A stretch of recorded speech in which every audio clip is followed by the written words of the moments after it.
Hello everyone, this time we'll play with the Tic-Tac Toe game, and this is my first implementation of an adversarial search algorithm. First of all, we'll let the computer play as the X player. Let's do it. Okay. It's taken a while because it's checking all the possibilities before choosing its best move. And now I choose a weak move, and the computer wins. Play again.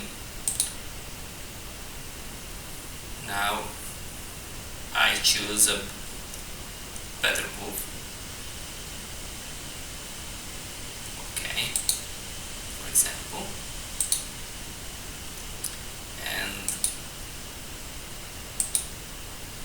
And we end with a tie. Now I try with the X player, so the computer will play as the O player.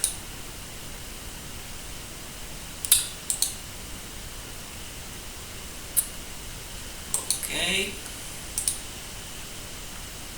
And we end with another tie. And that's all. Thank you for watching.